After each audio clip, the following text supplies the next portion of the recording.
আসসালামু আলাইকুম রহমতুল্লাহ। দেশ বিদেশ থেকে যে যেখান থেকে দেখছেন সকলকে স্বাগত জানাচ্ছি।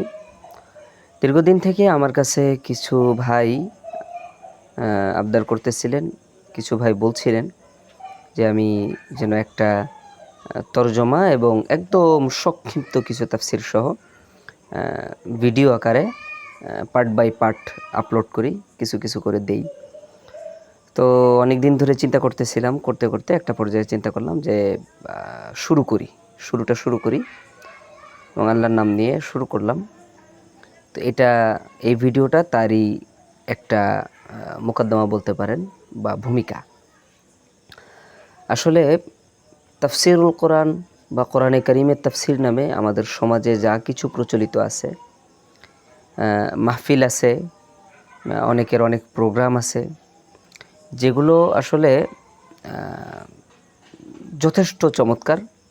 প্রচুর ইলমি আলোচনাও আছে, কিছু আলোচনা এত ইলমি আছে, কিছু তাফসির এত ইলমি, এত গভীর আলোচনা যেগুলো সাধারণ মানুষের বোধগম্য না বা সাধারণ মানুষ সহজে বুঝবে না বা সাধারণ মানুষের বোঝার মতন না।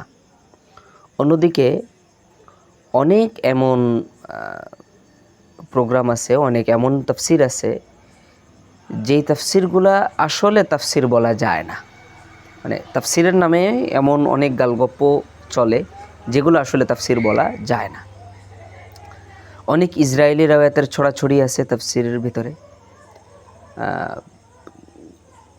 এই জন্য এটা কথা প্রসিদ্ধ আছে ইলমি মাহলে, মুহাদ্দিসিন একরাম বলেন যে মুফাসসিরদের কথার কোনো গুরুত্ব নাই, মূল্যায়ন নাই।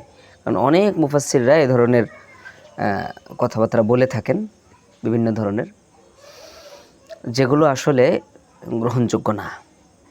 অন্যদিকে বর্তমান সমাজে তাফসির মাহফিল নামে অসংখ্য অগণিত এমন অনেক তাফসির নামের কলঙ্ক, মানে তাফসির নামে চলতেছে, কিন্তু আদতে তাফসিরের কিছুই নেই তার ভিতরে। এ ধরনের অনেক আলোচনা আমাদের সমাজে চলছে। সোশ্যাল মিডিয়া বা ইউটিউবে অনেক ভিডিও পাওয়া যায় তাফসিরের উপরে, বিভিন্ন আয়াতের তাফসির নির্দিষ্ট করে পাওয়া যায়, কিন্তু যেগুলোর ভিতরে আসলে আত্মার খোরাক বা আমাদের যেগুলো দরকার কিতাবী ইলম, সেই জিনিসগুলা ওইভাবে পাওয়া যায় না। আর যেখানে পাওয়া যায় সেখানে এত গভীর যে এটা মানে সবাই বুঝতে পারে না। আমার মনে হয় কথা তাকরার হয়ে যাচ্ছে। আর এছাড়াও আরও আরেকটা সমস্যা আছে, সেটা হচ্ছে ভিডিওগুলো অনেক লম্বা হয়। একটা ভিডিও, যেগুলো ছোট ভিডিও সেগুলোতে কোনো ইলমি কোনো কথাই থাকে না। আর যেগুলো বড়, এগুলো দেখা যাচ্ছে অনেক বুজুর্গানি দিন আছেন, আমরা যেরকম দাওরায়ে তাফসিরুল কোরআন আছে, মৌলানা মনজুর মেঙ্গল পাকিস্তানের, আরও অনেক ওলামা ইকরাম আছে। ওনাদের এই দর্সগুলা এক একটা ভিডিও 2 ঘন্টা, 2.5 ঘন্টা, 3 ঘন্টা পর্যন্ত হয়। তো এত লম্বা মানুষের ধৈর্য থাকে না, বর্তমান সময় মানুষের ধৈর্য কম। এই জন্য আমি চিন্তা করছি যে আমার ভিডিওর ডিউরেশন বা একটা ভিডিও খুব বেশি লম্বা করব না। এতটুকু লম্বা হবে যে আমি একটা আলোচনা করতেছি, হয়তো একটা আয়াত নিয়ে আলোচনা করতেছি, তো এই আয়াতের আলোচনা শেষ করব।